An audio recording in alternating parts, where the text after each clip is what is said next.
আজ আমরা মিরপুরের সেই মর্মান্তিক বিমান দুর্ঘটনার দিকে একটু নজর দেব, মানে যেটা একটা স্কুলের ওপর আছড়ে পড়েছিল। হ্যাঁ, ওই ঘটনাটা। আমাদের হাতে একটা সূত্র আছে, মিরপুর বিমান দুর্ঘটনা স্কুল ট্র্যাজেডি শিরোনামে একটা রিপোর্ট। হ্যাঁ। তো ওই রিপোর্টের ভিত্তিতেই আমরা বোঝার চেষ্টা করব আসলে কি ঘটেছিল আর এর প্রভাবটা কেমন ছিল। ঠিক। শুরুতেই যদি বলি, ঘটনাটা ছিল একটা ট্রেনিং যুদ্ধ বিমানের দুর্ঘটনা, সোজা গিয়ে পড়ে একটা স্কুল বিল্ডিংয়ের ওপর। হ্যাঁ।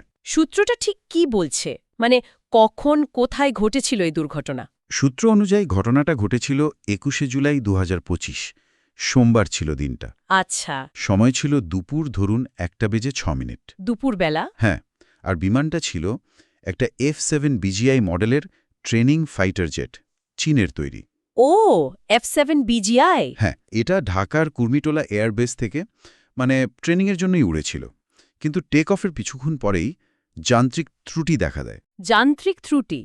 সূত্র কি খুলে বলেছে ঠিক কি ধরনের ত্রুটি, বা এই মডেলের বিমানে কি আগেও এমন হয়েছে?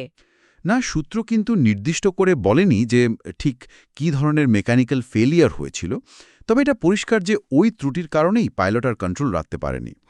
আর তার ফলেই বিমানটা সোজা মিরপুরের ওই জনবহুল এলাকা মাইলস্টোন স্কুল আর কলেজের একটা বিল্ডিংয়ের উপর গিয়ে পড়ে। Milestone school? হ্যাঁ, আর এই F7 BGI বিমানগুলো আমাদের এয়ারফোর্সে ট্রেনিংয়ের কাজে ব্যবহার হয় ঠিকই, কিন্তু এই নির্দিষ্ট মডেলের আগের কোনো সমস্যার কথা সূত্র উল্লেখ করেনি। তবে ঘটনাটা অবশ্যই বিমান চলাচলে নিরাপত্তা নিয়ে, বিশেষ করে ট্রেনিংয়ের সময়কার সেফটি নিয়ে প্রশ্ন তো তুলবেই। অবশ্যই। আর এই দুর্ঘটনার যে ফলাফল, সেটা তো ভয়াবহ। হতাহতের সংখ্যার ব্যাপারে সূত্র কি বলছে? প্রথম দিকের তথ্যের সাথে পরের তথ্যে কি কোনো গরমিল ছিল? হ্যাঁ, হতাহতের সংখ্যাটা সত্যি খুব দুঃখজনক, আর সংখ্যা নিয়েও একটু কনফিউশন ছিল শুরুতে। তাই?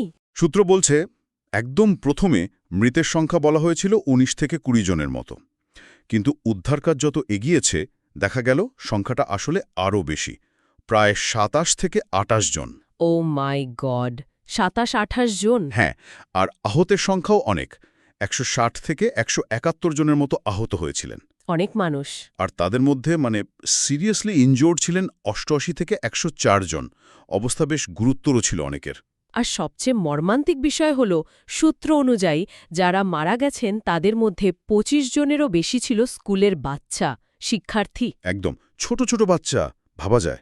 সাথে একজন শিক্ষক আর পাইলট নিজেও, ফ্লাইট লেফটেন্যান্ট মোহাম্মদ তৌকির ইসলাম, তিনিও মারা যান। ঠিক, এতগুলো শিশুর মৃত্যু পুরো ব্যাপারটাকে অন্য মাত্রায় নিয়ে গেছে, খুবই হৃদয়বিদারক। আর এই ভয়াবহতার কারণেই কিন্তু রাষ্ট্রীয় পর্যায়ে প্রতিক্রিয়াও খুব দ্রুত এসেছে। হ্যাঁ, সেটা তো হবারই কথা। সূত্র জানাচ্ছে, সারা দেশে তখন রাষ্ট্রীয় শোক ঘোষণা করা হয়েছিল, জাতীয় পতাকা অর্ধনমিত রাখা হয়। আচ্ছা। পাশাপাশি কেন দুর্ঘটনা ঘটল, কার দায়, এসব বের করার জন্য একটা হাই পাওয়ার্ড তদন্ত কমিটিও গঠন করা হয়। তদন্ত কমিটি? এই পদক্ষেপগুলোই বুঝিয়ে দেয় যে ঘটনাটা জাতীয়ভাবে কতটা গুরুত্ব পেয়েছিল। রাষ্ট্রীয় এই পদক্ষেপগুলো তো ছিলই, কিন্তু সূত্র আমাদের আরেকটা দিকের কথাও মনে করিয়ে দেয়, সেটা হলো ঘটনাস্থলের মানবিক দিকটা। ঠিক। যারা দেখেছেন তাদের বর্ণনায় তো একটা বহাবহ পরিস্থিতি, মানে ধোঁয়া, আগুন, ধ্বংসস্তূপ আর মানুষের চিৎকার। হ্যাঁ, কল্পনাতীত অবস্থা। কিন্তু তার মধ্যেও সাধারণ মানুষ, বিশেষ করে স্কুলের টিচাররা আর যেসব অভিভাবক তখন ছিলেন, তারা কিন্তু অসাধারণ সাহস দেখিয়েছেন। একদম ঠিক। সূত্র কিন্তু এই সাহসিকতার কিছু দারুণ উদাহরণ দিয়েছে। ওই ভয়ঙ্কর বিশৃঙ্খলার মধ্যেও টিচাররা, গার্জিয়ানরা নিজেদের জীবনের রিস্ক নিয়ে আহতদের, বিশেষ করে বাচ্চাদের উদ্ধারের জন্য ঝাঁপিয়ে পড়েছেন। নিজেরা এগিয়ে এসেছেন।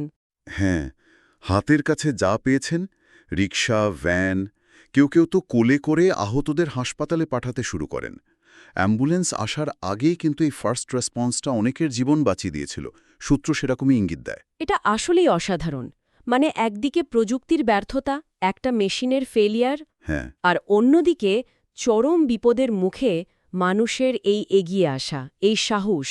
সূত্র যেন এই দুটো বিপরীত ছবি একসাথেই তুলে ধরেছে। নিঃসন্দেহে সূত্রটা পড়লে এটাই মনে হয় যে এই আকস্মিক বিপর্যয় একদিকে যেমন আমাদের সিস্টেম বা টেকনিক্যাল দিক নিয়ে প্রশ্ন তোলে, তেমনি আবার সাধারণ মানুষের ভেতরের যে শক্তি, একসাথে কাজ করার যে ক্ষমতা, সহমর্মিতা, সেটাকেও সামনে নিয়ে আসে। এই যে স্বতঃস্ফূর্ত সাড়া, এটা কিন্তু প্রাতিষ্ঠানিক উদ্ধার তৎপরতার চেয়ে কোনো অংশে কম ছিল না। তাহলে যদি একটু গুছিয়ে বলি, মিরপুরের ঘটনাটা শুধু একটা বিমান দুর্ঘটনা নয়, এটা আসলে অনেকগুলো নিষ্পাপ প্রাণের, বিশেষ করে শিশুদের হারানোর একটা খুব করুণ গল্প। অবশ্যই। রাষ্ট্রীয় শোক, তদন্ত কমিটি, এগুলোর পাশাপাশি সাধারণ মানুষের ওই সময়ের বীরত্ব, সেটাও এই ঘটনার একটা অবিচ্ছেদ্য অংশ। সূত্র এটাই পরিষ্কার করে। একদম। আর এই ঘটনাটা আমাদের কিছু কঠিন প্রশ্নের সামনেও দাঁড় করিয়ে দেয়। সূত্র যেন সেদিকেই ইঙ্গিত করছে।